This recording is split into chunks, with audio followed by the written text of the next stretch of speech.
All right. Well, welcome to the latest edition of the free lunch, when I like to spend 45 minutes or so, a lunch break, talking to somebody that I look up to and admire and in many cases have known for some years. And today I'm extremely happy and grateful to be joined by Michael Harty, who is somebody that I spent quite a bit of time with in Madrid in the 90s. We've always kept up. He's now back in Dublin, but the thing that's really interesting about Michael and why I've invited him along is, as my son Jimmy said, Michael was doing kind of digital nomad and working remotely and working from home before anybody had even thought of it. And we used to joke in those days in the 90s that Michael never got out of his pajamas. He was working from home, sending faxes. I'm out of them today. I dressed up for you, Eddie. We could only see the top part. But yeah, sending faxes, which slightly dates us, perhaps. I think probably email was kind I of the remember sending telexes. indeed. So, Michael, fantastic to have you. I'd love you to give us a little potted history of your career, and then let's talk about some of the kind of particular challenges of being an entrepreneur, basically. Excellent. Can I just first of all say congratulations, Eddie, yourself on bringing out a book, a very very interesting book, and in fact a book that I've given to my son Patrick Excellent. to read because I think there's a lot of stuff in the book uh, around leadership. But I don't think you have to be old in the tooth to be a leader. I think you can, True. people at lower ranks of companies. I think there's a lot of, I think you can start building your leadership skills at an early stage. So I think there's a lot of interesting stuff in the book that would In be, fact, the book kind of implies that we start to lead ourselves first before we do anything else. Before we can lead anybody else, we yeah, need to be pretty good at leading ourselves. yeah, and having that self awareness. I think that you speak about in the book, which is and that is the reason why I gave it to Patrick, and I said, look, there's some interesting. This isn't just for you know CEOs and people. This is there's some really interesting lessons here for you to start working on and developing because let's face As it. a matter of fact, I actually really like the book for people of Patrick, sort of 25, starting out, maybe people just beginning to think about managing other people. Mhm. Because I think that one of the things that I have realized over the years, and as a coach and also writing the book, is so much of it is common sense. It's not like, I mean, there's nothing in my book where you go, oh my gosh, Eddie, what an incredible guy. He's invented these incredible ideas. The Well, one or two reality little nuggets, Eddie, that did is kind of. one or two things. But as I say at the beginning of the book, I've written down some things from other people that I really like. And I think that actually most of being a good leader of yourself, of others, is a lot about good communication, common sense, and thinking. Yeah, no, true. And the fact is, you don't necessarily have to be in a position of authority to affect people and to so I mean the fact is at lower levels of organizations you're dealing with lots of people. In fact, you're probably dealing with more people maybe at the lower levels, Right. and so the effect that your actions, your attitude have is maybe wider than when you're a CEO. Well, I think that leadership is, I mean, leadership of people is kind of having a team, whether it's three people or 300 people or 3,000 people. That's what people tend to think about when they say, oh, leadership. But I tend to think of it more of starting with yourself and then your peers, the people you relate with, even your boss. There's Yes, quite a bit in the book about leading your boss. yes, yes, And indeed. of course, people say, well, why do I have to lead my boss? I thought he's paid, or she's paid to me to lead. Anyway, Michael, we have No, started but to back, talk yes, about, we have not and introduced you. So sorry. come on, tell us about Yeah, well, I mean, I've listened to some of your other podcasts, Eddie, and I suppose, yes, the difference with me is I haven't done much work in large corporates. Mhm. I haven't tended to work by myself or in startups or in smaller projects. So I think some of my observations and thoughts might be a little bit different to what you've had so far. Um, I started, I suppose, when I left college. The only thing that I knew I wanted to do was travel. And so I was lucky enough to get an internship with an Irish meat company. The Irish food industry, we export 80% of our products, so it was the obvious place to go. And I did an internship with them between Ireland and France. And I subsequently got a full-time job with them, working in their Runge's office, selling trucks of meat and lamb. And looking back on it, the meat industry was a wonderful place to start, because while it can be kind of rough and ready. Hmm. Um, and I do remember in one of my interviews, the man who subsequently took me on, his one piece of advice to me was, Michael, the only thing that you need to sell beef and lamb is a cool head and a dry pants. And that was literally what he said. Now, and looking back, he was absolutely right. And I was given a huge amount of autonomy and responsibility early on, selling trucks of beef and lamb to French wholesalers and supermarkets. And because you're selling a perishable product, it was kind of nearly like working on the stock exchange. Right. You had cows and lambs being killed, and you had a certain amount of time to sell them. So that was a real fantastic learning Right. period, and I spent about 5-6 years there working in Paris, and we were doing more and more business actually in the Spanish market. Hmm. And they subsequently asked me to go down to Madrid and to open up an office there for them, which I did. And after a couple of years, then I was approached by another food, this time on the dairy side of things, Irish company, who were looking to get into the Iberian Peninsula. And I moved to them, setting up a kind of a sales and marketing office for them as well. So, while they were both large corporate companies, my working arrangements with them were quite Yeah. startup-ish, shall we say, Yeah. and I was given quite a lot of autonomy. So I think that's probably where my entrepreneurial activity started, Gave you the uh, taste. within the safety of a corporate, but they gave me a lot of leeway to open up offices and do what I thought was correct. And I did that for several years, and then I must have had some kind of a midlife crisis or something, because from there I decided it would be a good idea to open up some Irish bars, Right. I remember it which well. which you were one of our best customers, Eddie. Indeed. And which I did with a good friend of mine, and we opened up. We ended up having two in Madrid, and a third one up in Paris. And Finnegan's was the name of the first one we opened up in Madrid. It was one of the first Irish bars in Madrid, actually. And if I say so myself, a marvelous institution. You could have actually picked Finnegan's up and put it into any rural town in Ireland, and it would have fitted in I can perfectly. attest to that, and Yeah. its success. Yes, and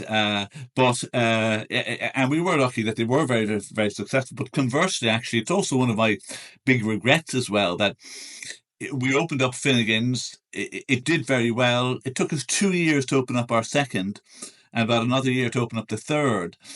And in the meantime, I think 15 Irish bars had opened up in Madrid and around Spain. So one of the lessons I learned from that is the need for speed and to Oh, make decisions. interesting. Um, And the way that the and context can shift, right?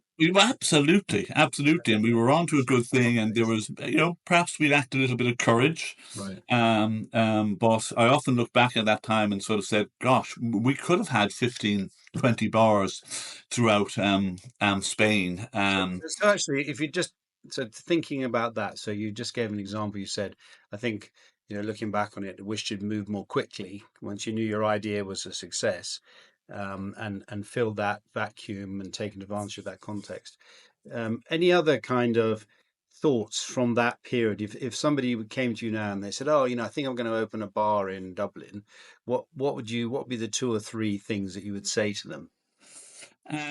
Well, the Apart from don't.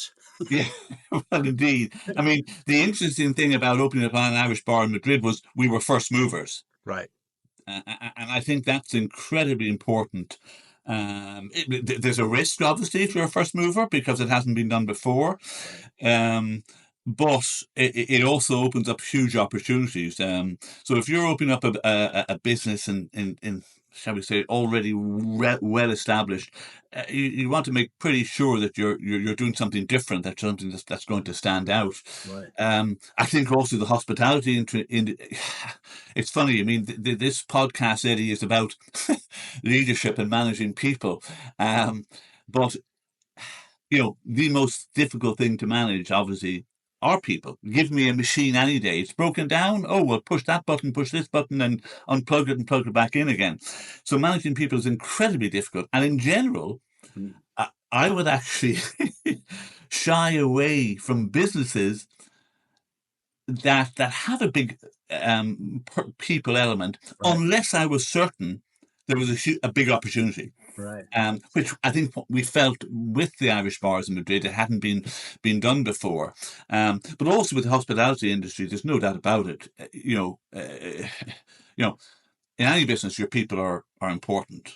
They're doubly important in the hospitality industry. It And seems to me, and I speak as a consumer rather than as a person that's had the experience of trying to do it. Although I did used to watch you sometimes, on a Saturday night, looking slightly stressed. Um, that you're right that the people element in that industry is so vital because they are a massive part of the success. So if they're good and they know how to sort of make the bar a happy place and everything, it's going to make a big difference. But on the other hand, you rely on them so much because you can't do it yourself. You can't do everything. absolutely. Mm. And in fact, I think probably the, the, the single most important lesson I learned was during that period. Mhm. It was around attitude. Okay. So we had these Irish bars, and normally if you have a bar in England or Ireland, you have professionals. You have people who've been barmen all their lives, etc., etc. And it is a profession. Whereas in Madrid, our bars were staffed by Irish students Mhm. who were over there for the summer, or maybe Erasmus students there for the year. And frankly, their number one priority was having a good time Right, right. and having loads of drinks, etc., etc. And yet they were the people that we were dependent on. But the amazing thing was, Eddie, so we had these Irish people who were over looking to have a good time, and they, God, we've got to earn a bit of money. I've got to drop an Irish bar. You know, they never turned up late. Right. They were always on time. I don't know what they were doing the night before, whatever, but they Right, right. turned up on time, looking presentable, doing their job properly, etc. And that was down to attitude. Hmm. They just had the right attitude. Right, Um, I have a job. I'm being paid to do it. I'm I'm going to do it properly.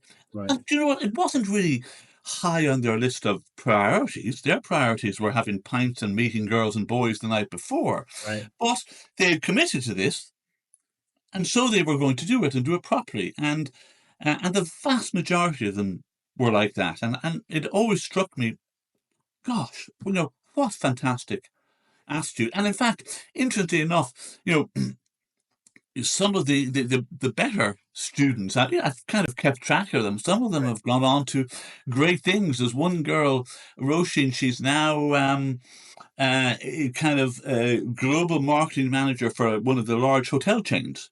Amazing. And and she was one of those people that this job wasn't desperately important to her, but she committed to it, and she was going to do it well. And that's something that I've But can I just interrupt for a yeah. second? Because there's a thought in my mind, which is that you're presenting that, and of course, it's back to this idea of self leadership, and that these people kind of they were like, I've agreed to do this, so I'm going to do this well, and that there's an element of luck in there for you. But what I'm also wondering is, like, is there something about the way you treated them and the way that your organization kind of treated them, looked after them, were there for them? meant that their side of the contract was to turn up on time and actually do a decent job for you. Well, in that particular situation, they weren't being paid great wages, so that wasn't certainly driving them. But there probably was a certain amount of, they knew me personally. I came across as nice. You know, they were given a certain amount of responsibility. I wasn't checking up, are you coming in tomorrow, or whatever. Yeah. So they had autonomy. They certainly had responsibility or whatever, and I think they reacted to that. And once again, that's something that I've have brought with me through my various businesses, is that people react to responsibility. Right. People appreciate being trusted. Yeah. People, they don't want to let you down Right. if you're trusting them, and if you've given that, oh gosh, Michael is checking up on me, or I better do this, whatever I'm doing for him. So there, I think there was a certain amount of a personal relationship. Michael's a nice guy. We don't want to let him down. He's given this job. In fact, you know what? Also, it was an enjoyable job as Yeah. well. It's They'd good have a fun. bit of crack behind the bar or whatever. So yes, perhaps if I had been a different type of person, or somebody who would come down hard on them, or would ask them, what had they been doing the night before, or maybe they wouldn't have had that same attitude. It's a But balance, isn't it? But it's because one of my favorite sayings, which is in the book somewhere, which is the control freak. When the control freak loses control, you just get a freak, and that trying to control those people would have been very difficult. But then on the other hand, if you had achieved what you were saying, you slightly regret. Imagine you'd had 7 or 8 bars. yeah, I wonder whether you'd have been able to maintain that, or whether you'd been forced to come up with more like bureaucracy and more control in order to manage a bigger group, because scaling is such a challenge, isn't it? yeah, there's no doubt about that. And I would have to put my hand up and said, you say, I'm not great at scaling. I'm not certain if it's fully in my skill set, but I do think that as you scale, and as you put people into positions of power below you or whatever, you do want them to be similar type people. So I don't think, if we had 13, 14 bars, I don't think I would have taken on No. managers, shall we say. I would have taken on people who were similar in ethos and personality to me. Um, I mean, it's come up several times in my various chats lately with people, which the same idea, which is that whatever you do at the top, you give permission to the people below to do. So if you're super super control freaky, or you're bad tempered all the time, or always using curse words, then the people below you will do it. hmm. And on the other hand, if you're reliable, you pay them on time, you're a nice person, you show a lot of understanding and sympathy when there's a crisis, all that kind of stuff, and you keep your head, then you're kind of giving permission to people to behave in that way. Totally agree. And the funny thing is, I think people in their private lives are generally aware of that, Right. concerning their kids and all that type of stuff. Mm. But some people do forget then, well, actually the same thing happens in the business world as well. And people pick up on how you act, and cues. And in fact, I would be a big believer, Eddie, that it's the smaller actions, that have the biggest effect, that people read into. It's not standing up and making an inspiring speech, Yeah. or sending out a fantastic email or something like that. It's the boss who, how does the boss treat his secretary? Right. Does the Right. boss come into the canteen for a cup of coffee? Is the boss interested? What does the boss, does he go to football matches at the weekend? Does he have outside interest? Is he a normal person? Right. Um, so I think it's those smaller things that people pick up on more, and probably because I think that indicates authenticity, Right. and being genuine. I mean, making a fabulous speech and having that's something that's prepared. That's something that you work on, or you've got somebody else to work on. But how you live your life, the small details. That's the stuff that just comes naturally. I think that's very true. So I have a thing I call it my leadership API, which was one of my own inventions. Actually, I didn't copy it from anyone. Which is that leadership is about awareness, purpose, and inspiration. So the awareness part is being aware of yourself, but also being aware of the situation. So in your case, you were aware of the situation of these students coming over for the summer, so you didn't treat them in a different way. You were sensitive to that, right? And then the purpose part is that you make it really clear what it is they're there for.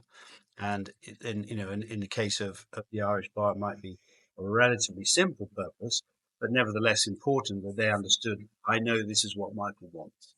Right? And with Mm, a great big enormous organization, I think it's fantastically important for the CEO to be living that and explaining that all the time. And then the inspiration part, and I used to watch this in bigger companies, how some people would take time to sit down by somebody, go and visit them in another country and sit down by their desk and say, how are you and what do you do, and tell me, have you got a couple of kids? And the inspiration that those people would gather from just a few minutes of someone being a normal human. yes. And I think that this is the thing a lot of people forget in leadership roles, is that it's not all about some clever thing you read in a book. A lot of it's just about being a normal human.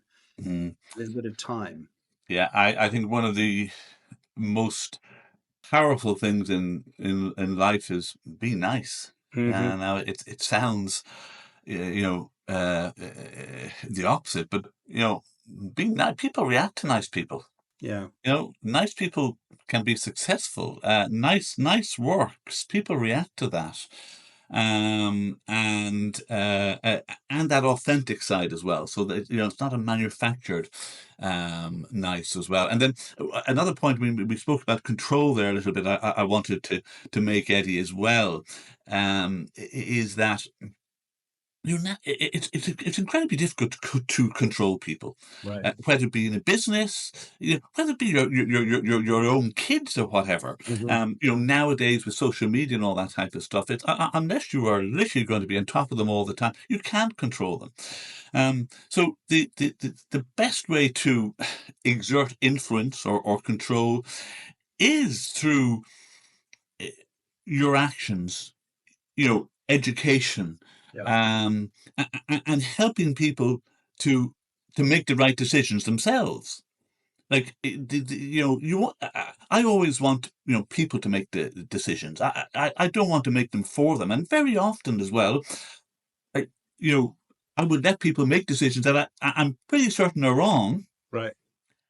and let them, because also as well that's so long as it obviously doesn't have a huge effect, but most decisions don't have a big decision. But let them make decisions, let them get them wrong, let them learn. That's a tremendous Yeah.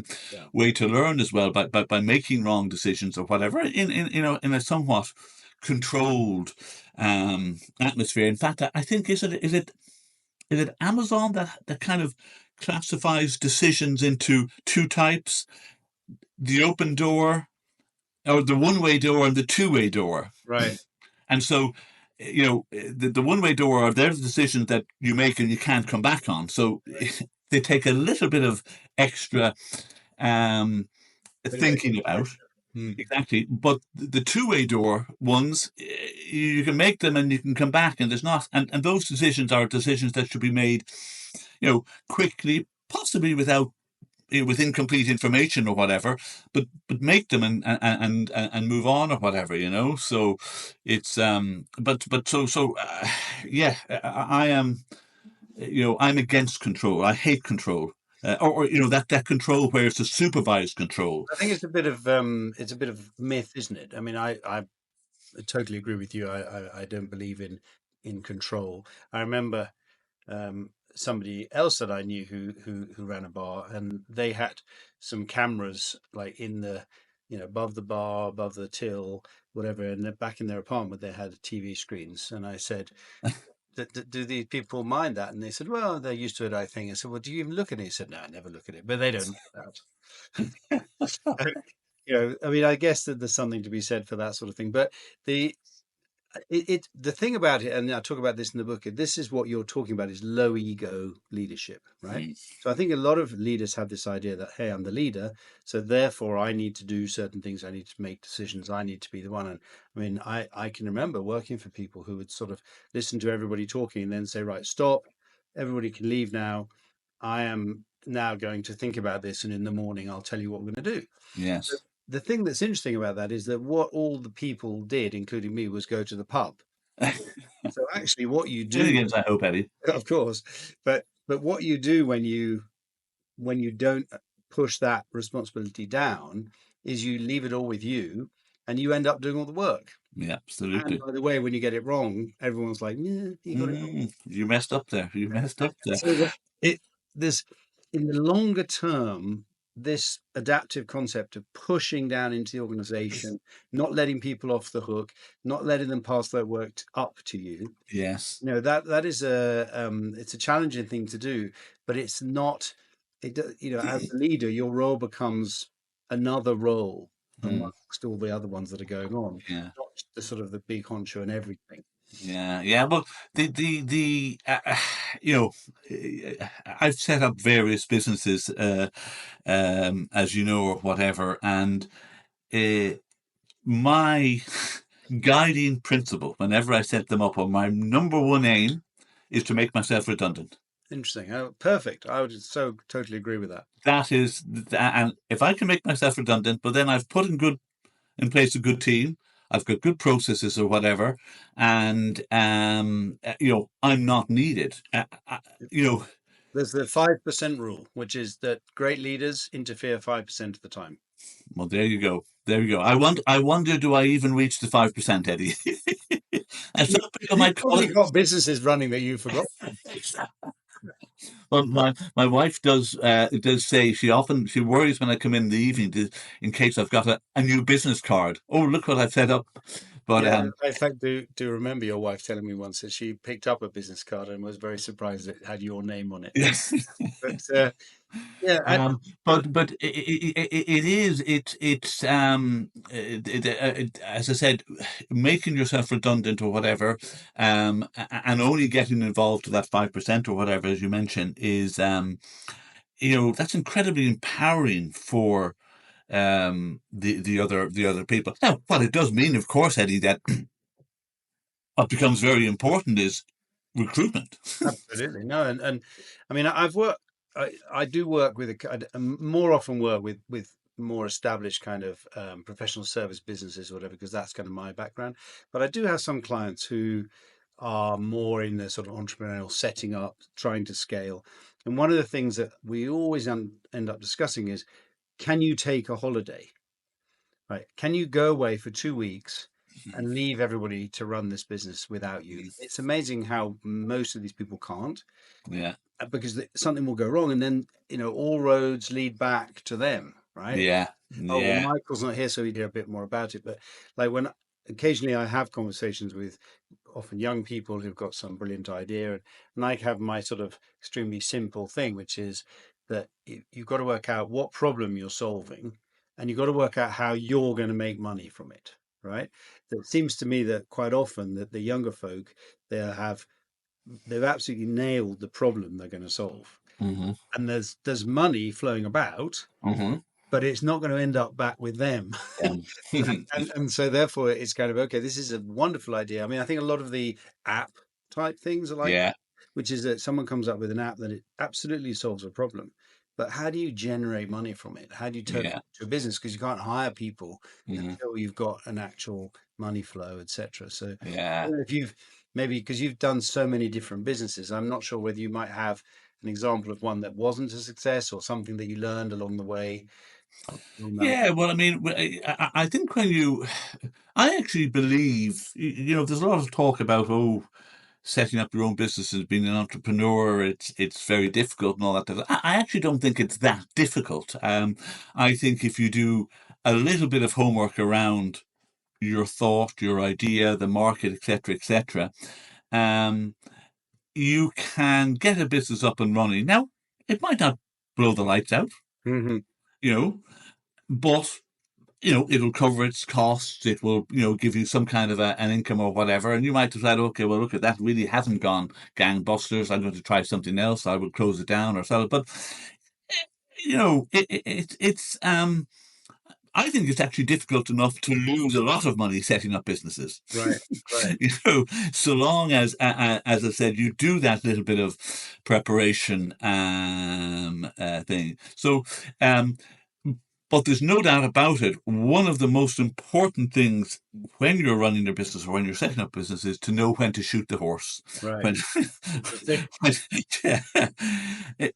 Look at this horse ain't going to win any races. Right. This horse has broken its leg or whatever.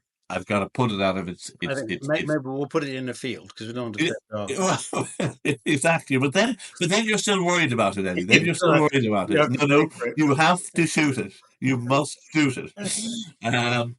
Um, I'm talking hypothetically in case any of your listeners are animal lovers. it. Of course, of course. Um, but that is, to cut your losses to a certain extent. That is a really important aspect as well, and to go again, shall we say? But the as I said, that entrepreneurial startup side of things is now. There's no doubt about it. Things are changing drastically now, and with the whole, whether it be AI, internet, all that type of stuff. What is frightening is companies are doing now in 6 months what it used to take 10 years for a company to do. Yeah. Um, and that is very difficult to get your mind around and how that works. Now, I suppose most of my startups have been more traditional type startups. I mean, after um, the pubs, we successfully sold those with that, which was great. I set up a print and design business. Mainly, to take, one thing that I saw, but I had friends in Ireland in the print and design business. In fact, I mentioned them earlier there.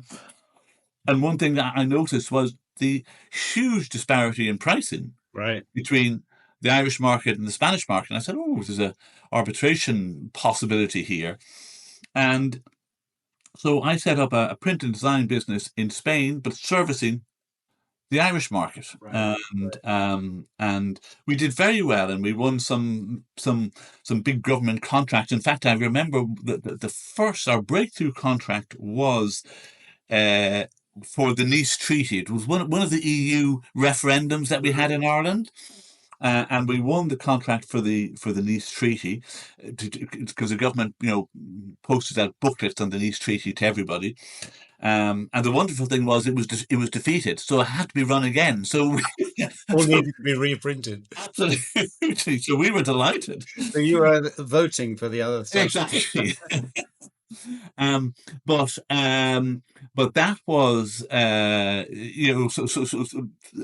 was a business, as I said, where I saw a simple opportunity, Yeah. a difference between pricing between two markets, and that went very well. And that, in fact, that's what brought us back to Ireland because Mhm. we were 15 years in Madrid. Yeah. But because of that business, because it was going very well, and all my clients were in Ireland, and our kids were also at that stage coming to school going age. We thought, gosh, this is the right time to move back home, and we did move back home, and I continued that for a while, and then unfortunately, I get bored quickly, Eddie. But also, sorry, just something that's occurred to me is that I think something that I've always admired about you is it's not just about shooting the horse when the horse is clearly lame and you've found a bad one. It's also about knowing and being brave enough to sell the horse Yeah, when you've kind of like ridden it enough, right? And yeah, but it's still got plenty of go in it, but yeah, it's time to move on. And I think so much of this once again comes back to ego, right? Which is like, oh, here I am, I've created this company, I'm sitting on top of all this, so I've got to continue to make it good. I've got to hire more people, whatever it is, and grow. Whereas you've always seemed to me that you've had this other kind of entrepreneurial gift, if you like, which is to know when to get out and to move on to something new. Yeah, well, okay, I'll take that. An entrepreneurial gift. Most people would say I get bored. Maybe I'm that's just a kind of gift. and I'm just looking for something else, or it's now that the real work is starting. So, oh my God, I don't want real work. But, but yes, but actually, do you know what? I think what that partly is, Eddie, and this has come back to your whole point about self awareness of yourself is, uh, I know what I'm not good at. Right. I'm not good at details. Hmm. I'm not good at putting in, you know, complicated processes to manage large amounts of people, etc., etc. Right. I'm not good at that. I need to get in. Yeah. I would never be an operations director or No, whatever. no, no. So I think what that probably is that awareness. I'm not good at that, Yeah. and I don't have the ego to pretend that I am. Yeah. Shall we say? So that point in your book of you know being aware of what you're good at Yeah. and what you're not good at. And one of the points I make is that this idea that as a leader, whether of a small team or a business or an entrepreneurial thing, whatever it is, that you don't need to feel that part of your job as a leader is to be good at everything. And I think a lot of people do feel that. They kind of Mm. feel like, oh, I've got weaknesses here, so I need to cover them up, Hmm. or go off and do a course to be better at it. And in fact, I did have a really interesting example of seeing how the tension between a very good CEO and a very good CFO, Mm. but the CEO wanted to prove constantly that they knew as much about finance as the CFO, and that created a lot of tension Mm. because actually they were both good at their job. But if the CEO had just stepped back and just let the CFO run with the finance stuff, Hmm. it would, when that did happen, it all ran so much better. And I think as leaders, sort of stepping forward where we feel strong, stepping back and looking for others to bring us and complement us is. I even think people like it when their boss says, "Hey, I'm not into the details, but I really want you to be." Yeah, You know, yeah. No, absolutely. And I think that some bosses underestimate how attractive vulnerability is. absolutely, Um, and so maybe that's, because it's but human again. oh, sorry. Because it's human. Well, sorry, absolutely. Hey, he's a normal guy just like me or whatever. But that vulnerability, what it also does is, oh, this guy's honest. Hmm. He's not going to bullshit me.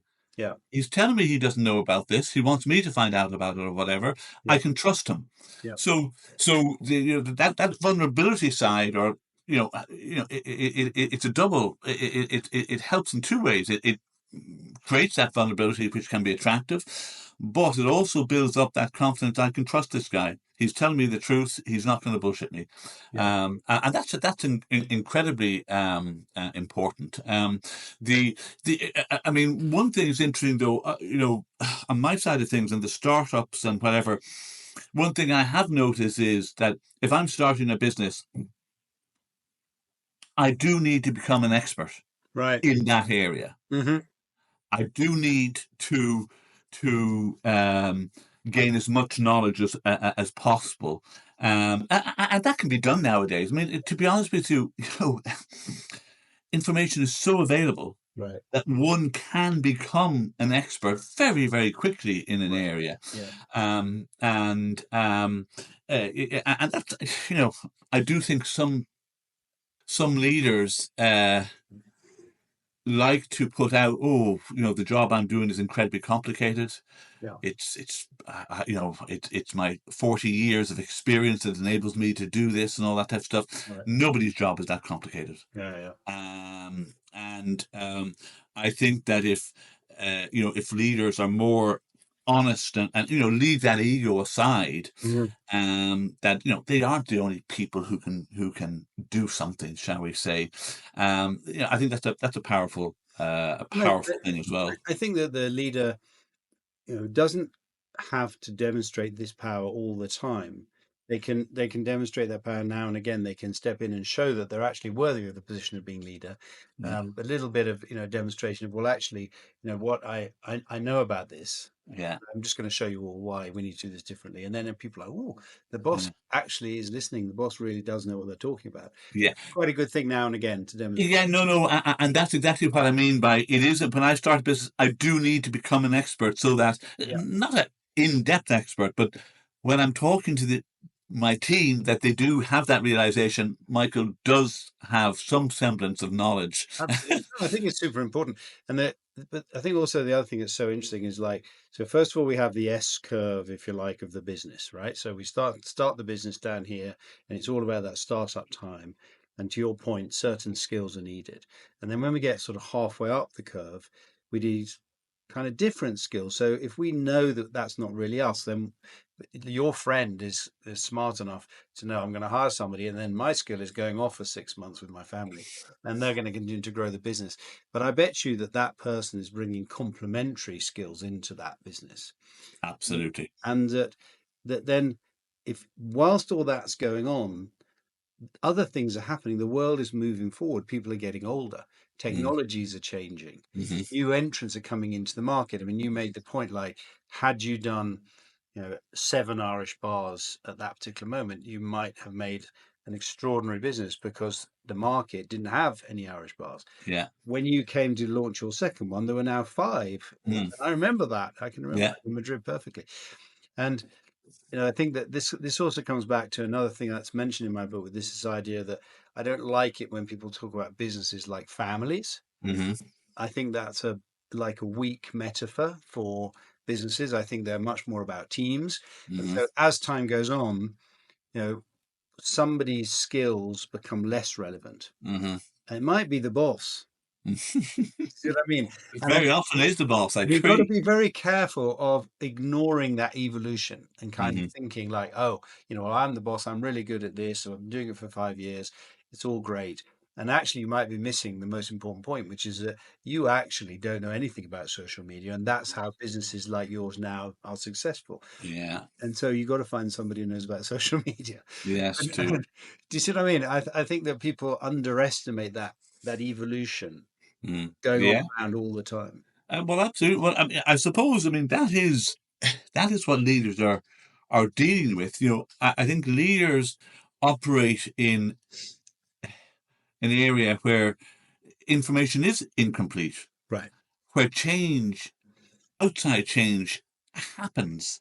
Mhm. Um, and so, as opposed to, shall we say, a manager is dealing with kind of knowns, Yep. and definite figures and definite, and their job is to manage that. Um, whereas the leaders, as I said, it's dealing with those unknowns, and let's face it, it's making guesses. Yeah. I think we should go in this direction, whatever. Right. Um, the great leaders get lucky, Yep. and they have a couple of wins and that, and suddenly they are great inspirational leaders. But how much of it is due to a few lucky guesses or whatever, or the reading? Because as you say, it is. The world is, and nowadays as well, Eddie. The world is developing so rapidly Right. that it's incredibly difficult to keep up with things. And I was sort of on a similar kind of theme. I was reading a very interesting article where someone was talking about this concept of saying that the leadership is being replaced by measurership. So in other words, people are just obsessed with data. It's all about data, and some of the sort of leaders of some of these kind of more successful startups, they just spend the whole time looking at the data, which you see, I think you and I are probably fairly similar in our sort of central characters. Um, and you were behind the bar, I was the other side of the bar. Oh my goodness. But it's like, of course, we need to measure things. Of course, we need to track data. Of course, we need to know what we're talking about. But once we become slaves to that, I have a Mm, feeling that we stop being good decision makers mm, because sometimes the decision doesn't seem that logical, or it's just a feeling. We need to do this, or we need to open one here, or we need to do this. yeah, Which, totally agree. Totally agree. And in fact, I think because of the development of AI and data processing and all that type of stuff, leadership is going to become much more about that, Yeah. because the data and that will be handled all right, and so it'll Still got put to much make a more. decision. Sorry. You still got to make a decision. Yeah, no, absolutely, absolutely, and a lot of leadership. Do you know what? It is about making decisions. It's about a bit of courage. Yeah. Somebody to say, "Hey, this is what we're doing." I'm not 100% certain if it's right, but do you know what? I think it was the Irishman who was head of WHO during COVID. Okay. One thing that he said that struck me, he said, and this is particularly during COVID, he said, "Speed beats accuracy Hmm. every day of the week." Right. We've got to make decisions. We've got to do things. We don't know if they're right or not, but and I've seen that in a lot of businesses that I've been involved in or set up. And in fact, as I said, I mentioned earlier there, we didn't make decisions around the bars, and we lost out, shall we say? Yeah. Um, so a lot of business is having the courage to make decisions. Yeah. I think With incomplete information. I usually make the joke that history recalls the generals that won great battles, and they recall the generals that lost great battles, but nobody remembers the generals that couldn't decide whether to have a battle or not. Well, that was true. Well, wasn't it Napoleon who said, "I don't want good generals, I want lucky generals"? Oh yeah, that was a big. He would always ask, "Are people lucky?" Yeah. When they were brought up to him, which I love that because I think that's also something that leaders should do, which is that that their team bring them a series of recruits with lots of graphs and all that kind of stuff. And then they say, are they lucky? Whoa, it completely throws a curveball into the whole thing. And I Yeah. would say it's funny. I always say to people, because so many people get so stressed about hiring and, oh, we need to create a process and we need to do this, we need to do that. And I would say, yes, it's good to have a process. Hmm. And I would always say, if you're going to hire somebody, get 3 or 4 people to interview them, get people they're going to work with Hmm. them, not just you who's going to be their boss. Yeah. Um, do a disc test to see kind of what their personality is like, whatever. But in the end, it boils down to your intuitive feeling of like, is this person going to fit in here and is it going to work? It does. And that my experience, honestly, over the years, I'd say it's like 50-50. It's not Mm, much better than 50-50 on the hits versus the misses. mm, Yeah, no.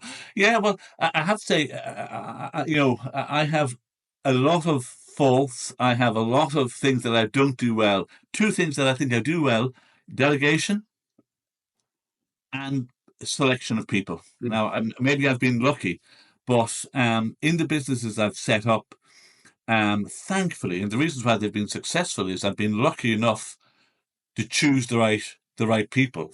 Um, Well, and a lot of I it, I think you're being choose. a little modest. I love the way that you put it. I think that we do tend to make our own luck, and I think that although your system may not be written down and be kind of logged in the computer, I think that you clearly have a system and a philosophy and a culture and a set of values Mm. that are very apparent to people. So that you attract, I think, the kind of people who want to work hard for you and all that kind of thing. Um, Yeah, well, and actually, that's an interesting point, Eddie. Is I do look for people with attitude, and I do look for people that I like, that nice people. But a really important thing is, Jekyll and Hyde don't make good leaders. right, So, you know, I want a person who's the same in work as he is in his private life. right, absolutely. Um, and I don't think you can, separate, those out. And I think, one bleeds into the other. And I love to see that consistency. I completely agree, and I think that the occasionally one comes across people who seem to be like different people in the work environment at home, and that's weird. And of course, the other thing is that now with so much technology and emails and WhatsApps and all the rest of it, that actually we have a blurring of home versus work, right? Well, And so therefore, if with this kind of person who has an idea about themselves at work, and the idea goes, I think they may end up struggling. Yeah, they absolutely, and you know that blurring with remote working and all that. Of course, it happens, but I totally, you know, if you're putting on a persona for work, Right.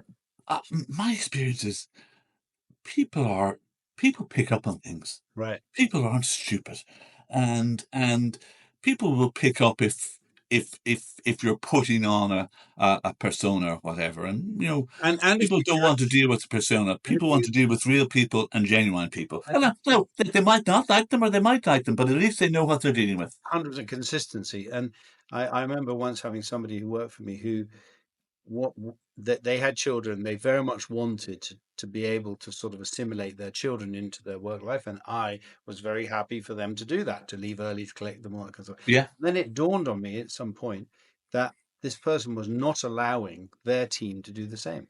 Ah, So they, interesting. so they had Interesting. different standards for themselves than for the team, and they were Hmm. deeply resented. And in the end, that didn't work out.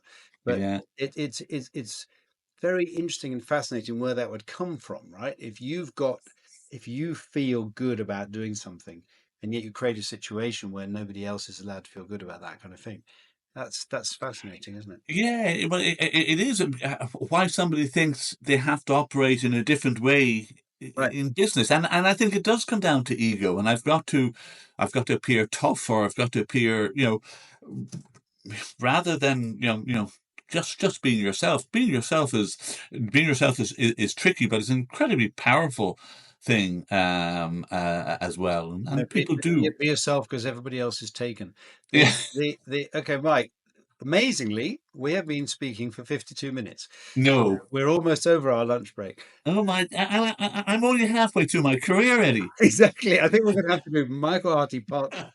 But I'm going to stick to the lunch break principle. Okay. I'm going to invite you back for more because I've absolutely loved this conversation, and I very much like that ending as well. It's a great place to end, which is kind of like being yourself is actually, I think, a key part to success. And whether it's in the entrepreneur environment or whether it's in a more corporate environment, I think that's probably very true. But Yeah. okay, amazing. Thank you so much. Thank you so much, Eddie, and once again, congratulations on on the book and getting us all thinking. I've never done so much thinking about leadership and my career and everything as these last few days. Excellent. Well, I take that as a great compliment because I do think that actually thinking about things is a big part of being successful at them. Yeah, All right, Mike. Great. Thank you very much, and we'll talk again soon. brilliant, excellent, Eddie. Thank you. Bye.